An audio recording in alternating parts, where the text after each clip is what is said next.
Huwag mong hintayin na pagtulungan ka namin dito.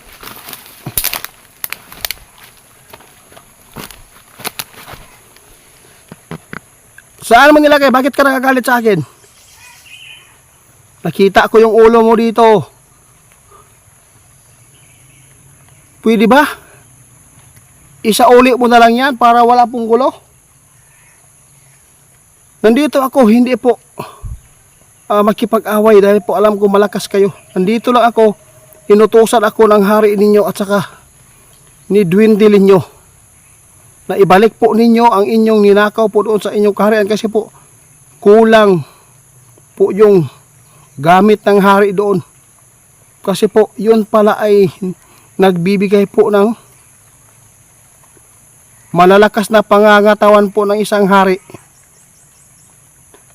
Kung ayaw mong ibigay, mapipilitan sila ninyo na agawin yan. Buhay man o hindi. Buhay o patay. Ibigay mo o hindi, o no?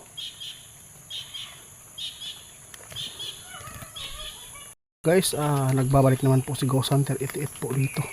Kung saan ngayon nagtatago po yung duwinding itim.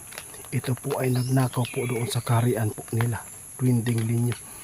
Ito po yung kalaban po natin, napakalakas dahil po nandyan po ang ninakaw po niyang brilyanting tubig. Kapag mayroon ka po ng ganyan, pwede kang maging manggagamot. Kahit anong sakit ay pwedeng mapagaling na yan. Kaya hindi ko po yan hinapon na mapasa atin yung brilyante, kundi matulungan sila kaibigan ninyo dahil po nagpatulong sila sa atin. Ako po yung napili na tayo ay magmamasid po dito sa punso. Kaya samahan niyo po ako, sana po mabawi natin yung brilyante na ninakaw nila kasi po napakakapangyarihan. Makapangyarihan po talaga yung kinuha po ng maitim na duwindi. Kaya tara na.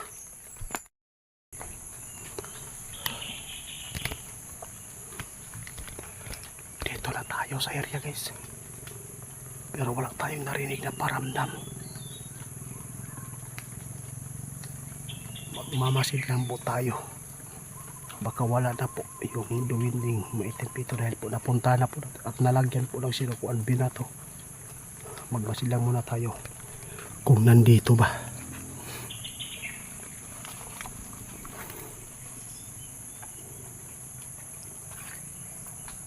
Nakita ko guys. Aktual talaga guys. Sumilip sa atin.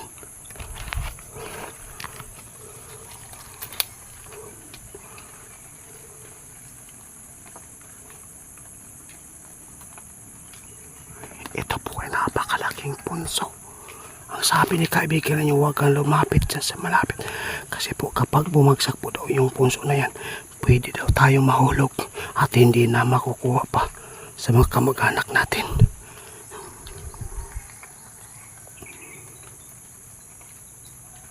Duwinding itim,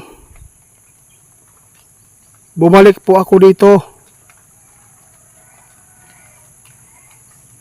Ay, salamat, nandyan ka pala. Kumusta ka? Nandito po ako, gusto ko lang po malaman kung okay lang po sa inyo, kung saan po inyo tinago po yung yung brilyanting ninakaw po inyo doon sa kaharian po ninyo. Bakit po ninyo nagawa? Hindi naman po masama ang pagdala po sa inyo ng hari sa inyo.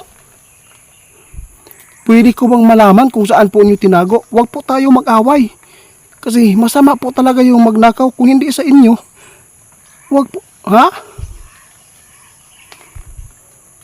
Bakit nagagalit ka nandito ako? Hindi ako nandidisturbo. Huwag mong hintayin na sisirain ko yung punso mong malaki.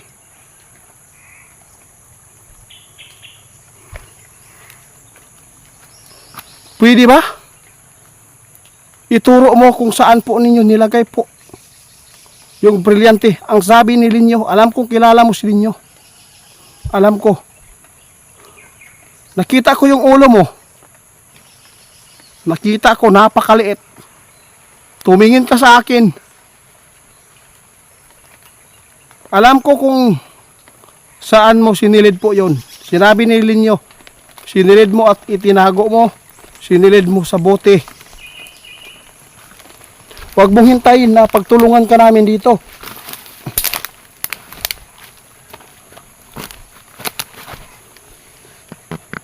Saan mo nilagay? Bakit ka nagagalit sa akin? Nakita ko yung ulo mo dito. Pwede ba? Isauli mo na lang yan para wala pong gulo. Nandito ako, hindi po makipag-away dahil po alam ko malakas kayo. Nandito lang ako, inutusan ako ng hari ninyo at saka ni Dwindle ninyo na ibalik po ninyo ang inyong ninakaw po doon sa inyong kaharian kasi po kulang po yung gamit ng hari doon. Kasi po yun pala ay nagbibigay po ng malalakas na pangangatawan po ng isang hari. Kung ayaw mong ibigay, mapipilitan sila Linyo na agawin yan. Buhay man o hindi. Buhay o patay. Ibigay mo o hindi, o no?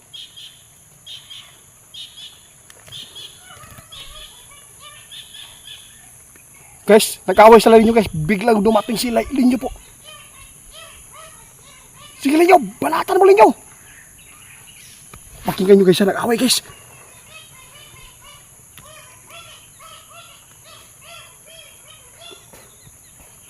Sige Linyo, sige pa. Agawin mo yan.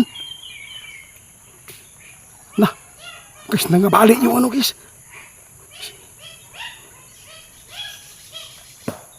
Sige pa. Kunin mo, kunin mo. Asa na siya Linyo, asa na? Iglinti. Akala ko malakas siya. Guys, akala ko malakas siya guys. Natalo ni Kebig ninyo guys. Bigla po inatake ninyo kaya biglang nawala po daw sa kanyang harapan. Asan po siya nagpunta? Naagaw mo ba? Naagaw mo yung ano? Naagaw mo yung brilyanteng tubig na sinilid po sa bote? Hindi. Guys, hindi po niya naagaw guys dahil po hindi po dala ng duwinding itim yung ninakaw niya. Isinilid sa buti at tinago. Hindi po alam ni kaibigan niyo. Hindi pa pala makikita yan kung sila magtago, yung kasamaan mo. Anong gagawin ko po para po makuha natin yan? Sige po, sige. Sabi po ni kaibigan niyo guys, ano lang, dapat po daw tayo ay magplano kung anong dapat gawin kasi kung lagi lang po tayo daw makipag-usap ng maayos, kung hindi naman po siya nakipag-usap sa atin ng maayos kasi nagagalit po siya kanina. Maraming salamat kaibigan ninyo. Linyo, nandyan. Nakita ko nakaitim.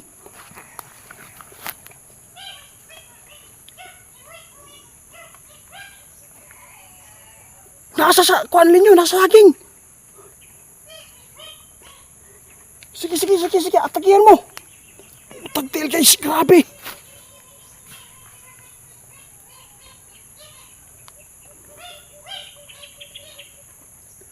Grabe, sobrang galit ninyo guys. Sabi po niya, demonyo ka. Nagawa mo pa. Magnakaw doon sa hari. Napakapait naman po yung hari na pagdala po sa kanila. Linyo, wala na siya.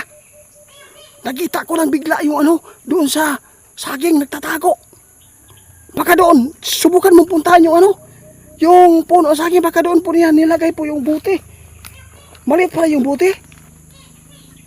Ay naku po. Paano na yan pag hindi makukuha yan? Anong gagawin po ninyo kung hindi yan mabawi? Sabi po ni kaibigan nyo guys, hindi po talaga pantay kapag mawawala po yung brilyanteng tubig dahil po ay nagsasama pala yung brilyanteng tubig at hangin. At saka hindi lang po yan. Ano pa ninyo yung mga brilyante po magagamit po ng inyong hari? Marami. Paano na yan kung hindi natin mababawi? okay lang po daw guys, pero hindi daw maganda titingnan po sa kanilang mga kasamaan doon dahil po ay napakaganda po pag ganyan po kasi pwede pong hindi ka makakalabas po doon sa kanilang kaharian kung meron yan. Kapag merong naligaw po ng mga masasama, hindi po makakaalis at hindi makakalabas. Tulad po ba yung mga engkanto? Anong gagawin po natin dito para po maibalik po yan? Babalik ka ba? Babalik ka natin? Sige, sige, maraming salamat. Nakita ko talaga ninyo. Nakaitim po siya. Gaano ba siya lakas? Sino man yung nauna sa inyo? Siya pala yung nauna. Ay, sige, sige, sige. Huwag kang mag-alala, kaibigan ninyo. Kaya ngayon guys, silin nyo guys, biglang dumating at sinugod agad po yung duwinding itim dahil po mayroon pala siyang balak sa atin na para po tayo ay mabulag.